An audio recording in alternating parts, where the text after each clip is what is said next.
Good morning. Hello. Hi, everyone. Good afternoon. Welcome. Good morning. Hello. Hello. Hello, everyone.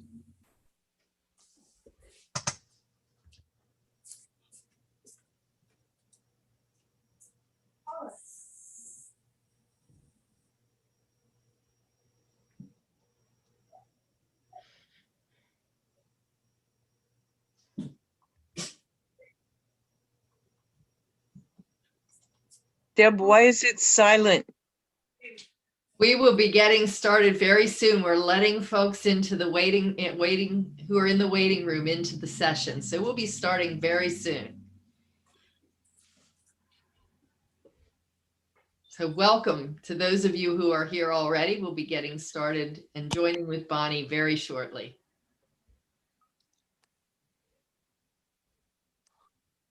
We have about 80 people signed up for this session today, which is exciting. So they're all coming in the door at one time. Yes. Pretty exciting. You had to start for a while.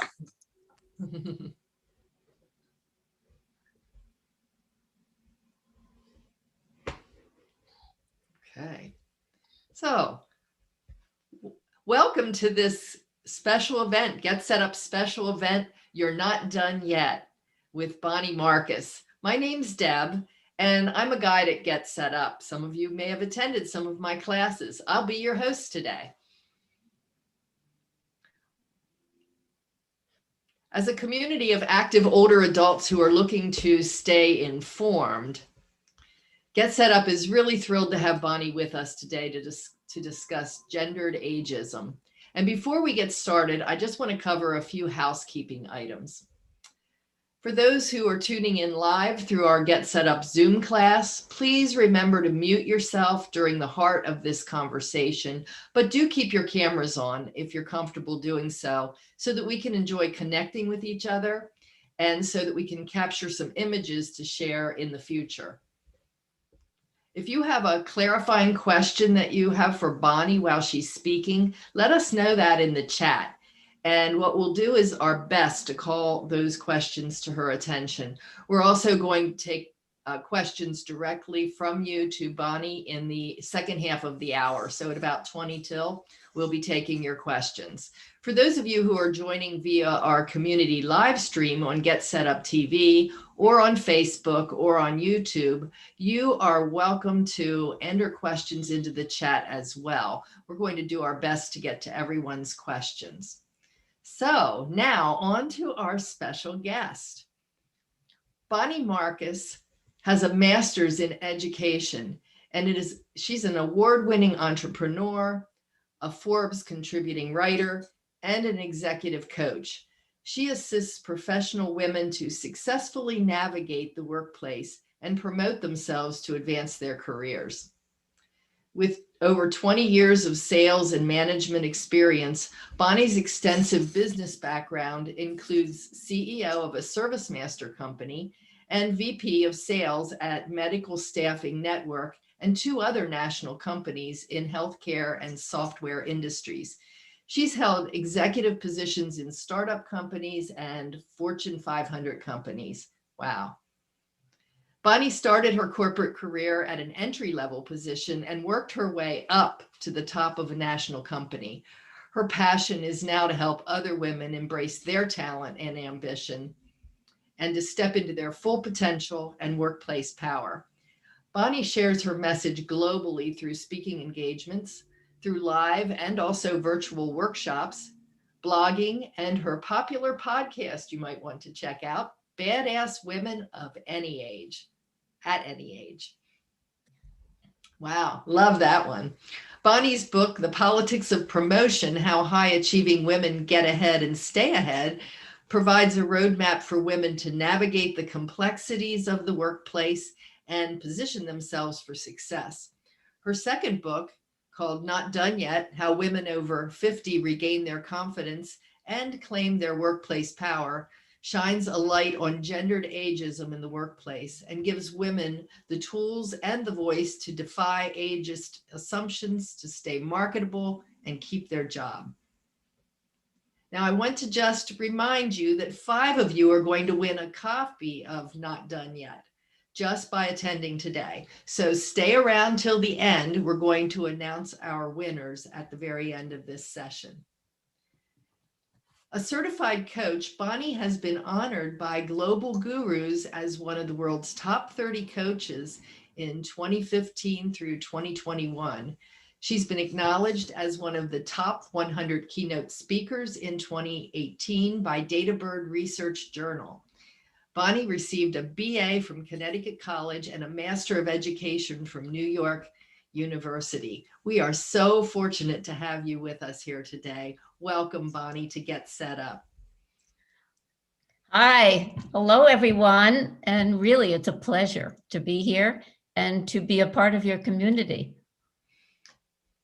Bonnie, I have some questions with you for you here, and we'll also just have questions from the audience as we go along. We just heard your really incredibly impressive bio, and it is so impressive. What brought you to where you are today, and what motivated you to write this book?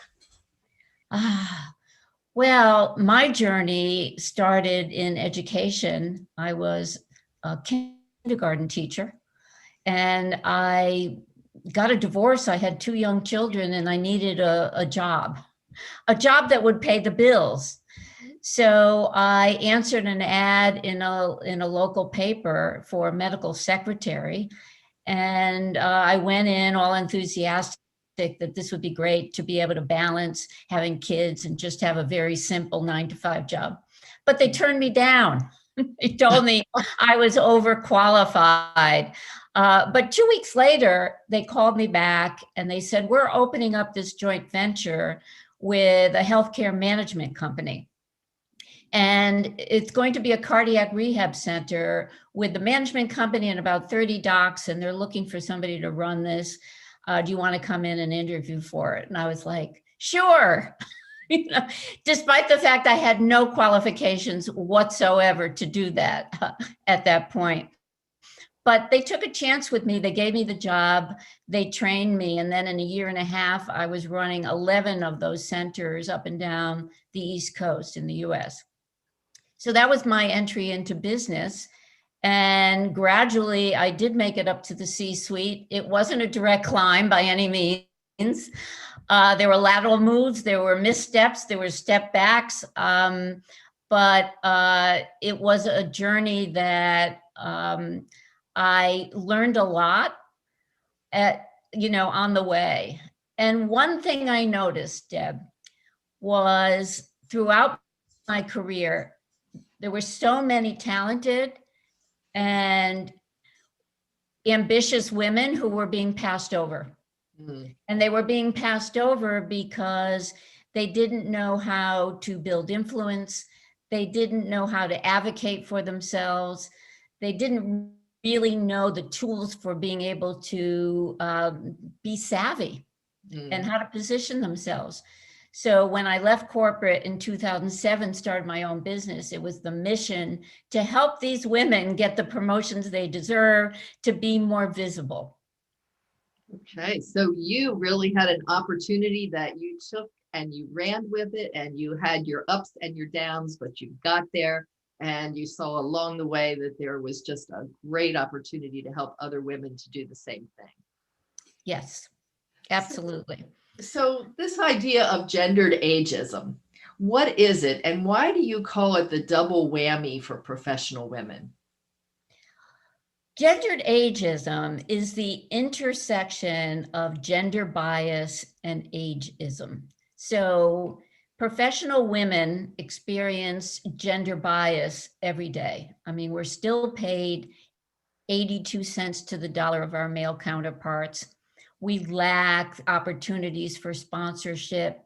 We lack opportunities for advancement. Still an unlevel playing field. And as we start to show visible signs of aging, we are then subjected to the double whammy of both being a woman in the workplace with that unlevel playing field and ageism. Mm. So we are looked at as being less competent, less valuable, irrelevant. And often what that means in the workplace is we could be downsized, marginalized, and pushed out, but certainly diminished. Mm. So it's a combination, I say it's a double whammy because our whole careers, we've had gender bias, we face that all the time. And although that's getting better, we're showing some progress. Now that we age and we show visible signs of aging, we get this double whammy. And by the way, men don't face ageism as early as women. Research shows that it's because of society's emphasis on our appearance and youthfulness, youth and beauty, that leads to more bias for women. And when do you see the age happening for women with the ageism? When does that happen as opposed to men? Well, it really depends on the woman, and it also depends on the company and the industry. If you're in the tech industry, you're considered over the hill as soon as you're a mother in your 30s, Wow. believe it or not. Wow. Other industries, maybe not so much. So one of the women I interviewed in my book was a VP in the fashion industry.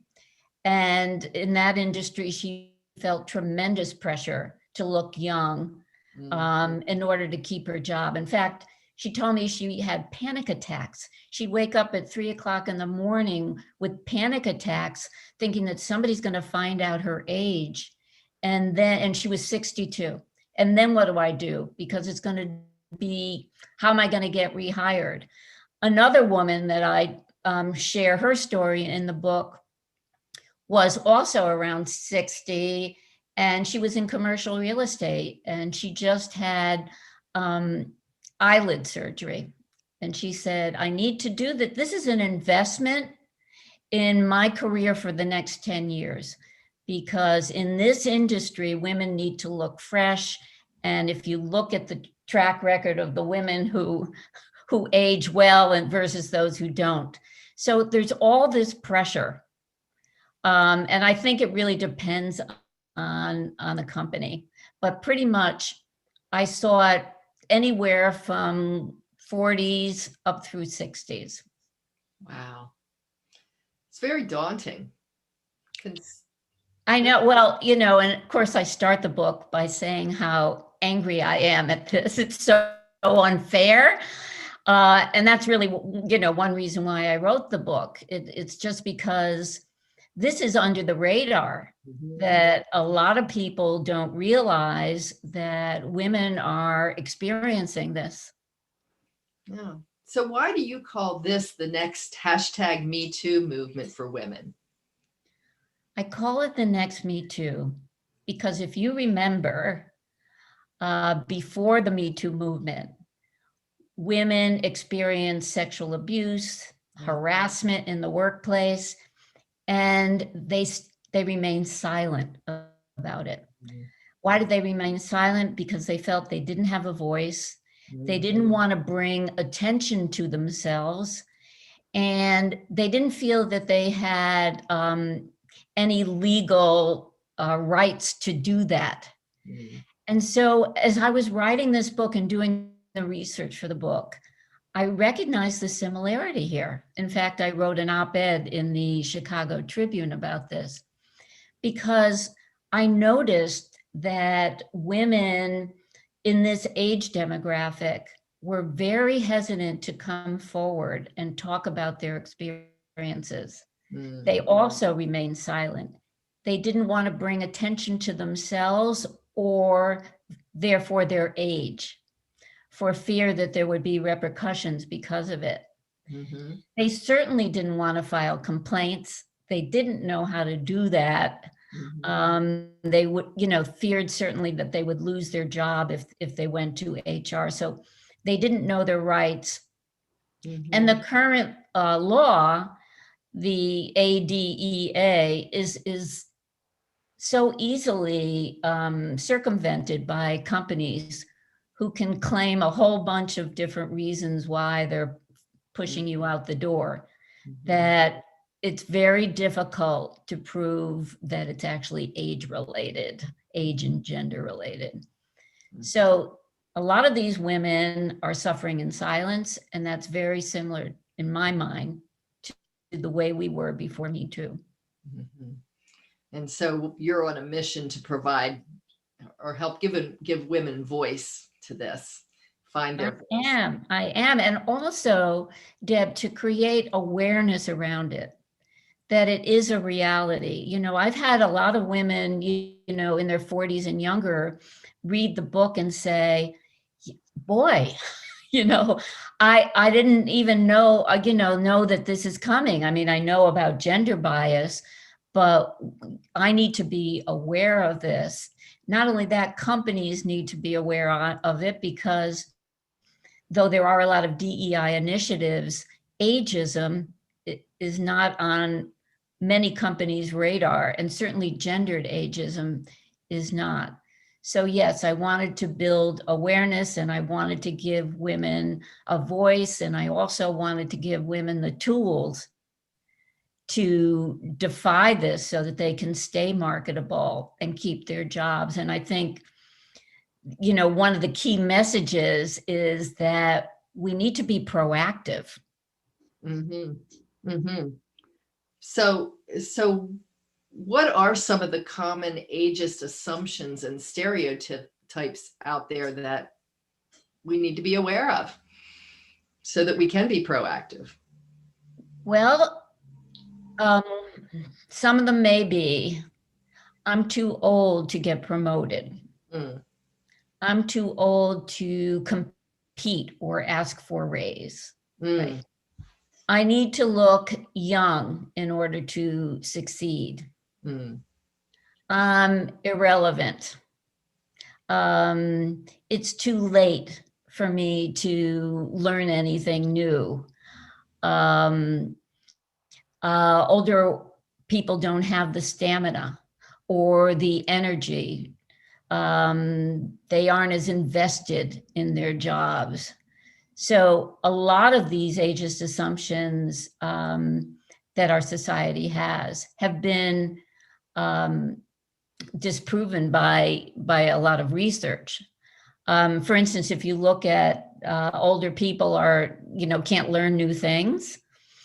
There's a 40-year research study that showed that women who were in their 50s and 60s scored the highest in inductive reasoning and brain flexibility.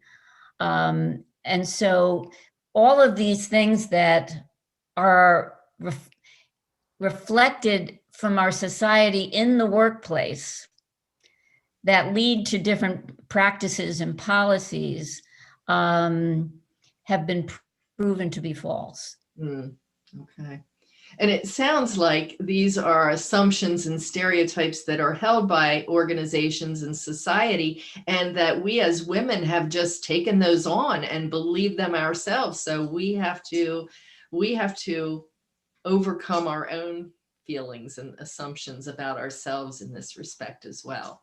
One of the things that I learned about myself writing this book is that I'm ageist. We all are. And it's so ingrained in our society that we don't even recognize it as such. First of all, it's one ism that we all have in common. If we're lucky, we're all going to age, right?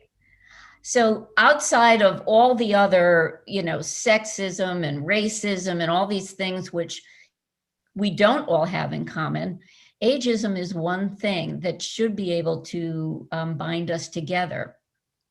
Yet in our society, we don't look fondly upon our elders. We don't have respect.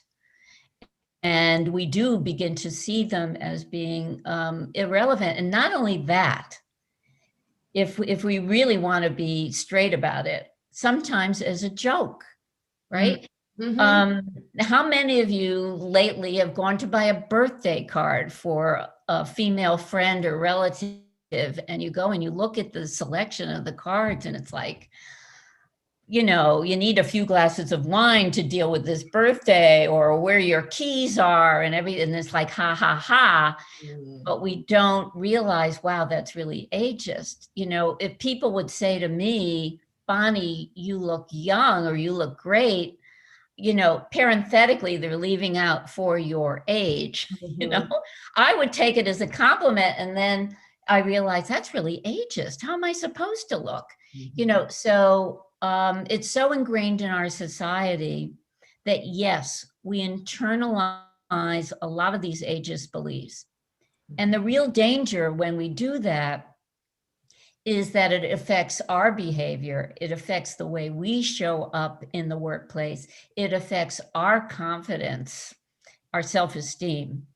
And therefore, some of these ageist assumptions and beliefs sabotage our success in the workplace. Yeah, very much so. Can you give some examples of that internalized ageist assumptions and stereotypes from your book, from the interviews that you did? Yeah. So if you believe that you need to look young to succeed, right? You're not necessarily going to create visibility for yourself. Mm. You're not going to call attention to yourself if you're showing signs of aging. I mean, you know, I don't care what you do, eventually you're going to show signs of aging.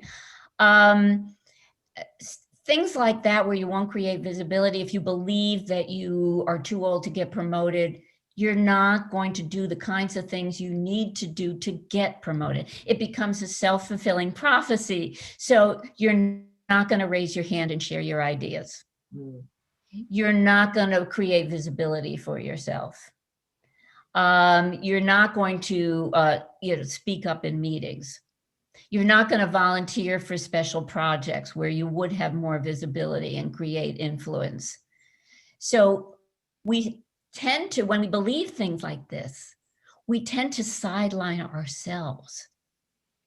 We tend to marginalize ourselves and keep ourselves small. Mm. And in doing that, it becomes a self-fulfilling prophecy. Well, then you're not going to get the promotion. Exactly.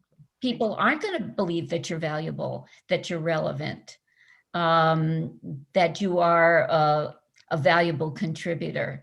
Mhm. So, you know, the whole first section in my book is dedicated to the assumptions and fears and all the crap I say about aging that keep us small, Mm. because these are the kinds of things that we can control. Our mindset, we can control. And if we identify some of the ageist beliefs and assumptions that we hold, and we look at how they may be affecting not only our performance, but the way we show up every day at work, that's half the battle. I mean, we can't necessarily control what our company's policies are and how that plays out, but we can control our own mindset. And that's a powerful thing to do. Mm. So before we get into some of your advice for how we do that, how we can make ourselves relevant and marketable, let's talk for just a minute. We've just come off of a year and a half with the pandemic, and all of that factors into this whole conversation as well. What are the financial implications that women face with ageism, gendered ageism, and how has the pandemic even affected this in the mix? Well, first of all, the pandemic has been a disaster for women across the board. I mean, women represent 54% of all the job losses. What is particularly dangerous here for women over 50 is that they are less likely to be rehired or find comparable positions if they lose their jobs. Mm. So if you are between the age of 50 and 60, you're 18% less likely to get rehired. But if you're 61 and over, you're 50% less likely to get rehired. And some of the women that I interviewed in the book, who are all mid-level and above, have been looking for new jobs for 2 years plus in some cases. They don't, and we're talking about general counsels of corporations. I mean, who aren't even getting an interview, who are told that they are overqualified, that this is a youth culture and you're not going to fit. So their resume, their portfolio, their experience is no longer valued. Now, if you look at the long term, first of all, we're not paid equally. We're paid 82 cents to our male counterparts for every dollar our male counterpart make on average. And you look at if we're being pushed out before we are ready or want to retire, then that has tremendous financial implications. Wow. So the key here is to stay marketable and not lose your job. Yeah, and it sounds like this can happen across all professions, all levels of expertise. We're in good company if we are in this position, but it's not good company. So what is your advice in order to stay relevant and to stay marketable, to stay employed? Well, as I said a little earlier, we need to be proactive. The advice that I give in the book, the career advice that I give in the book, is advice that you should be doing throughout your whole career. But now that we're more vulnerable because we're showing signs of aging, we need to be more vigilant about doing the things we need to do. I mean, one of the more obvious ones is to cultivate your growth mindset. That's the name of the chapter in my book. And what I mean by that is being open to learning new things. Take a look at your skills, and do any of those skills need improving? And if there's training within your organization, or perhaps you can get reimbursement to get training outside the organization, definitely take advantage of that. Not only that, do research on your industry and what trends may be coming up and what skills you could learn that aren't even on the radar yet, that you can learn so you're ahead of the curve, that you can even teach others in your organization, which puts you in more of a visible leadership position. So there's so many opportunities these days, including this organization get set up, where you can learn new things, podcasts. There's so many ways that master classes where we can learn new things, and we need to keep doing that. The other things I talk about are declaring our ambition. So what I mean by that is that others may assume that as you approach 50, 55, whatever, you are less invested in doing your best job and doing your work. So be proactive about that and set up a meeting with your manager and let them know that you are still committed to doing your best work, and get their input on how you can continue to contribute value in the year, in the upcoming years, that you are still committed and invested, and toss out that assumption that maybe, you're going to slow down. Build and nurture a network. And one of the things I emphasize in the book is a cross-generational network. So very often we keep our network with people who are very much like us. And those people who are much like us are probably, in our generation. But if you look for ways to connect with younger colleagues, you will find that that expansive network gives you not only more visibility across the organization, but the opportunity to learn new things from each other. So if you can build mutually beneficial relationships with your younger colleagues, you get to learn from them, they get to learn from you. And also mentoring opportunities. Advocate for yourself and for your team and for others. Understand how your work leads to positive business outcomes and how you can, in fact, help your team and your organization reach their objectives. Share your results. Don't be afraid to talk about your achievements, not only of your team, but of how you have led that team. So very often we stay silent and we let everybody else advocate, but we don't take responsibility for doing that ourselves. And you can even buddy up with somebody if you're uncomfortable with it. You know, I love the advice that somebody gave me, and I included in the book, where you have, a self-promotion buddy, where once a month you get together with another woman and you share what you've been able to achieve that month with each other. And then you go out and you talk it up for the month for each other. And then a month later, you get back and you learn new things about what they've done, and you go out there and you share those.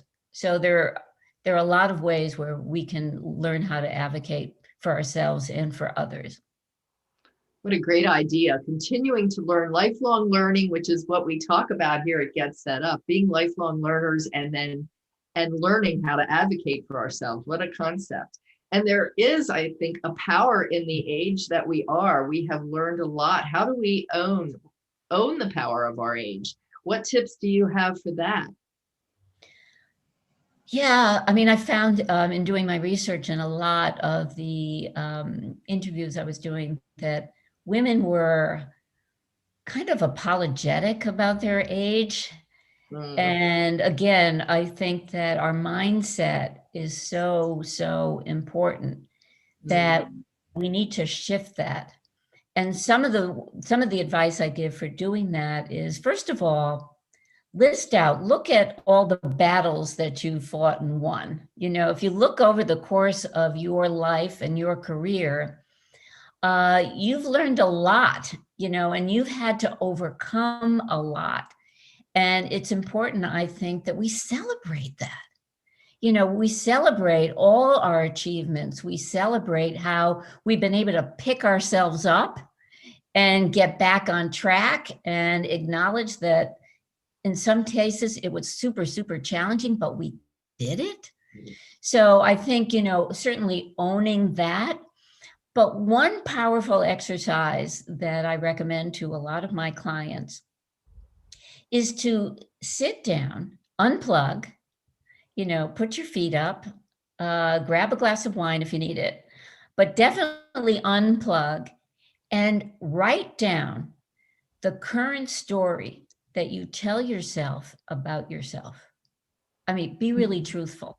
What are you telling yourself about yourself? Are you saying, you're not young enough, or you don't look young enough, or you're going to get ahead, or my boss hates me, or, what are these stories? Because when we are really truthful and we write it down and we look at it, we can then evaluate whether or not that story supports our success or sabotages our success. And if in fact there's a lot of negative chatter there, we then have the opportunity to rewrite it and to write a more empowering story that will support our success. So it's a real eye-opener. I do this with a lot of my clients. And when they're really honest and they sit down and write that current story, it's a huge aha moment. It's like, wow, that has to affect the way I show up in society, in my relationships, in the workplace. And I need to shift it. Once you write a new empowering story, you can then write some positive affirmations from that. You can read your story, new story every day. And that begins to build new neural pathways in your brain towards more positivity. Hmm. So there's something about actually writing that story down. We may have those thoughts in our mind about what we believe concerning ourselves, but there's something in the act of actually writing it that is helpful. Yes, it's a real eye opener. Okay. Well, I think that this has got to be resonating. It's certainly filling my head with a lot of questions, and I'm quite sure there are a lot of people in the audience right now who would like to ask you some questions as well. So I would just invite you to enter in the chat or even to unmute yourself to ask questions of Bonnie at this point and about her book and about gendered ageism, or to share your own experience. Yeah, that would be great. I have a question. Hi, I'm Ravina. Hi. Hi, Bonnie. This has been really, really great. Just a quick question. It's on topic, but it's about hair coloring. And I have a friend, it's actually my doctor, who is in her 50s and very fit. She runs, like climbs mountains and does all that sort of stuff. And she told me the story how she decided one day to just let her hair go the natural color. And after she allowed that to happen, she noticed a huge difference. Before she was just treated differently. She's a doctor, she was fit, but she said men, whoever, wouldn't even give her a second look at the grocery store, at the store. She was kind of ignored, like, you're older. So I'm just wondering, what is your thought on hair color? I mean, I feel pretty young, but I'm 55 this year, or 56 this year. I still do my roots, but I'm just curious what you think about hair coloring. Well, the first thing that I point out in my book, and this is my philosophy, is there's no judgment, right? So if somebody feels that they need to enhance their looks, dye their hair, you do what you feel comfortable doing. Unfortunately, I mean, many of the women that I interviewed in this book, some of them went to extremes because they felt so much pressure. And there's a story in the book that's related to this, Ravina, and I don't know how many of you know Dr. Lois Frankel. Lois Frankel wrote the bestseller, Nice Girls Don't Get the Corner Office, New York Times bestseller. She's an international coach, I mean, widely recognized and respected. And she went into a Hollywood studio to interview because one of the female executives was looking for an executive coach. And Lois went in and she just got over chemo. She was, I think, 60 at the time, and she had been blonde. She dyed her hair blonde. But after chemo, her hair was white. I mean, not even gray, white. But she felt like, I feel empowered. I think I'm going to keep it white. I really like it. So she went into the interview. She thought she nailed the interview. It went really, really well. And then she was told, well, that she didn't get the job. So Lois followed up and she said, I want to learn from this experience. Was there anything I could have done better or anything else? And the HR person told her, Lois, ours is a youth culture. And after that, she said, boy, I went back and dyed my hair blonde. She said, because I want to keep working. I need to keep working. And if it takes dyeing my hair blonde, I'm going to keep doing it. And then she pointed out Jane Fonda, who's had certainly a lot of work done, although her hair is gray now. She's in her 80s, but she said, look at Jane Fonda. She said, I don't have any judgment about what she's done because I don't think it's vanity. I think she's doing it to stay marketable, to keep her job, and in fact, to have a voice. And she's been very successful doing that. So again, no judgment, but it is, Ravina, it is a reality.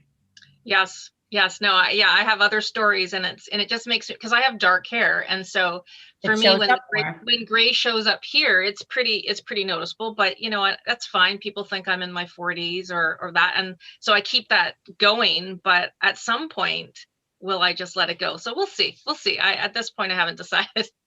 But thank Right. you. I think that whatever you do, make it make an empowered choice. In Yes. other words, don't do it out of fear necessarily, but do it. Yeah, I'm gonna do it. You know, my husband doesn't care, so, and he's younger than me. He doesn't care what my hair looks like. But yeah, I was curious about that. So I haven't read your book yet, so I would love to do that at some point. Thank you so much. Great question, Ravina. Thank you. I see that Claudia also has a question. She asks, how do you factor in the sabotage of menopause? You might be feeling good for your age and then whammy, hot flashes. Right. I talk about that in the book as well. I mean, I was very fortunate that I didn't have a lot of symptoms when I was going through menopause. But one of the things I talk about is how sometimes our fear and our dread of something is actually worse than it is. And but I have to say that I didn't suffer a lot during menopause. So I just want to throw that in there. I think that the way we need to approach it is to still show up as best we can in the workplace as our best self every day. And if it means having a discussion, it depends on the relationship you have with your manager. If there's some days that you feel, that you're not feeling well as a result, if you can have a direct conversation with your manager or with your team about it, then I think that's the best way to do it, rather than try to hide what some of your symptoms may be. I interviewed a woman who was in financial services who said, her hot flashes were terrible. And there were times that she was giving presentations and it was very difficult for her. But she kind of powered through it. And so I think it's either being transparent about what's going on.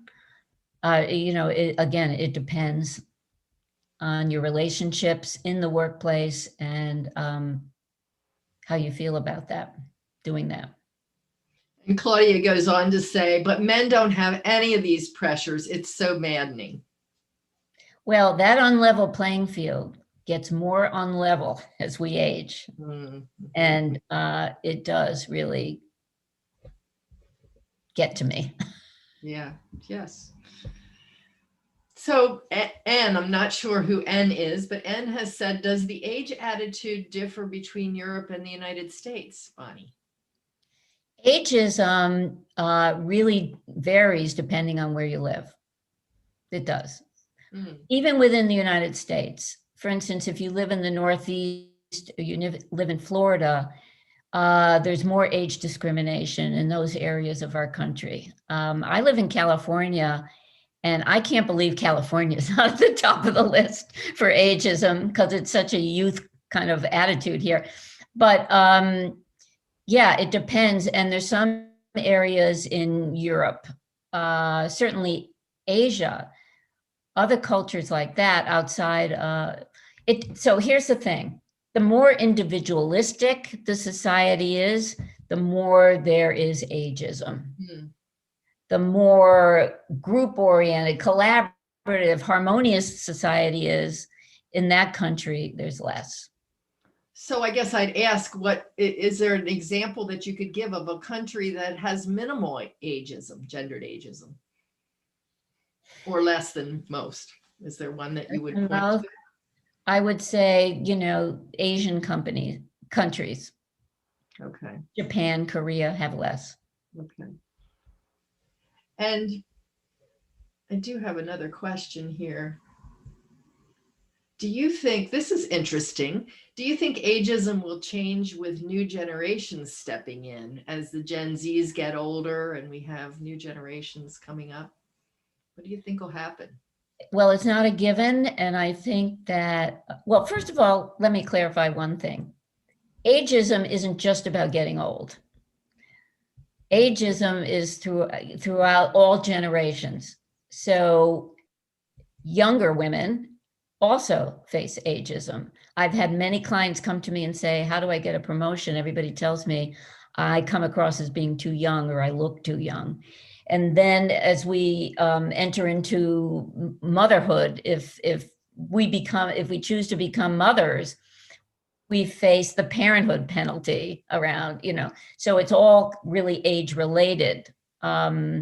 Although we, certainly as we approach 50 and beyond, that combination is probably much more challenging to deal with. But it's not a given.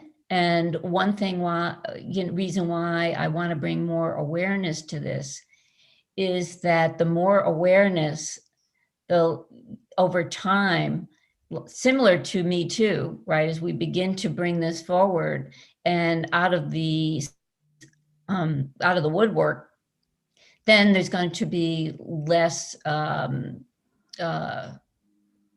acceptance of it.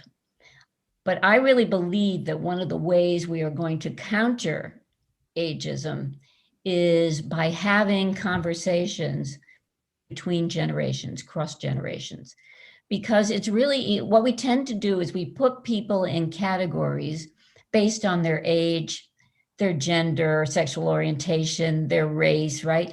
And then we make assumptions about them that really dictate our behavior, our perception. And it isn't until we really get to know people one-on-one that we can really push aside some of these assumptions. And I'm sure you all experienced this with people of different ages and races and ethnicities. And like once you get to know them, some of those assumptions go away. And so I believe that the key to getting over some of this ageism is to facilitate cross-generational conversations. Where people can connect one-on-one and learn that, wow, that Gen X person, that millennial is really a great person who has a lot to offer. And they then also learn about what you can offer them and your wisdom. Great question and an enlightening answer. As we get to know each other, when we make room for understanding the other, we can appreciate and involve and make opportunities for everyone. So there's one last question here that is in the chat. You talked about how our culture doesn't show a lot of respect to our elders, which feeds into our ageism. Have you done any research or thinking about cultures that honor their elders more and how ageism and gendered ageism shows up there? I haven't, but it's interesting that you wrote that because today, before I got on the call, I was writing out the things that I want to research on an ongoing basis and that go really beyond the book that have sparked my curiosity. And as well as what the history is of gendered ageism here, that I know something about. I mean, if you look at our fairy tales, oh my goodness, it's the old wicked witch who's ugly with warts, it begins to shape our mindset around older women and the way they show up. So I haven't done that specifically, but I do know that Asian cultures have a lot more respect. My son-in-law comes from Vietnamese descent. His parents are Vietnamese, and he was born here. But he grew up, his grandmother raised him. His parents were working and his grandmother lived with them and raised them, and tremendous respect. So I believe the place to look is Asian cultures. And then the place to look here as some of the ways that we have fostered this kind of bias. Mm. Thank you. Thank you. Wow, great. Just great information, great dialogue, terrific questions from the audience. I'll just take one more check in the chat to see if there's anything Oh, else. Barbara has her hand raised. Oh, yeah. Okay, Barbara. I've done research in South Africa with tribal women, and the only so-called symptom they report of menopause is increased libido. And that's because at that point they get respect and they can become a chief or a healer, and they're not required to look young. And so in Africa, there are also societies where elders are respected, and it affects how people experience menopause, actually. Wow. Would you connect with me afterward? I would love to learn more about that research. Okay, sure. Thank you. Thank you for that addition. And it looks like now we're nearing the end of our time together, and it's time to start wrapping things up. So as you know, 5 of you lucky attendees are going to be winning a free copy of Bonnie's book. Not done yet, just for attending today. So during the conversation, our team's done a raffle, and now we're going to announce our 5 winners. So Natalie, take it away. Hi, yes, we did a randomized selection, and I'm very excited to announce, drum roll please, the winners, the 5 winners of copies of Bonnie's book Not Done Yet are Deborah McIntosh, Felice, Ravina Chandra, Jen Hunt, and Barbara. Congratulations. Yay. If you have won, yay, if you have won either, yeah, there it is. That's the book that you will get in the mail, thanks to Bonnie. And please either send me a private message in the chat or stay on a little bit after the end of the session, and I'll make sure that I have your contact information to get you your prize. Thank you, Natalie. Okay, one thing we want to be sure to do before we finish up is take a group photo with Bonnie and with all of our attendees. So if you're willing to be on camera for our group photo, go ahead and turn your camera on right now. And could our photographer jump in to help us take that photo? And it would be great to see everybody instead of names. It sure would. And where's our photographer? Let us know. All right, I can be our photographer here. All right, everyone smile. 1, 2, 3.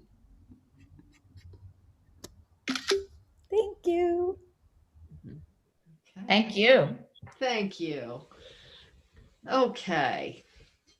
So we're going to come back to our slide here. And I want to just thank you, Bonnie. It's been wonderful having you here today and learning about how to stay relevant as women in the workplace. So thank you so much. I learned a lot today. Thank you for the opportunity to talk about this topic. So if you want to continue learning from Bonnie, you can check out her website, and that's going to be in the chat box and with materials that we send out to you. It's www.bonniemarcusleadership.com. And she can also be reached by email. And all of that is in the chat. Bonnie at bonniemarcusleadership.com. She's on Twitter. She's on Instagram at self-promote. And you can read her articles on Forbes too. So her podcast, which I just love, Badass Women at Any Age, is available on Apple Podcasts. You can see all the links in the chat right now and follow up on those after the event. You'll see them in your email as well. We'll send you the email as we do with our classes, each of our classes, with all of the information that's been shared during the session. Thanks to our audience here in the front row in our class here and in our live stream communities. If you'd like a recording of this event, please email our support team at help@getsetup.io. And if you're new to Get Set Up, we really hope you've gotten a taste for what we do. We have over 300 online classes weekly. They're all designed for older adults. We're all lifelong learners here, and they're taught by older adults. The classes are free as we work with local governments and also with community and Medicare organizations who support their members with free classes. So it's a great opportunity. I also want to draw your attention to our business and our entrepreneurship classes on Get Set Up. It's especially appropriate given the topic that we were just talking about. And if you like this event, one of our other classes might be for you also. So look for the link to sign up for these classes in the chat. And here on Zoom, we'll be here and on live stream and at www.getsetup.org. You can check us out and look for all of those classes. And everyone who registered today is going to receive an email after the event with follow-up links and notes, as I mentioned, and including links to some other relevant classes that might be of interest to you based upon the fact that you signed up today. We really look forward to seeing all of you in a future class. Thanks. Have a great day, everyone. Thank Really you. glad you came.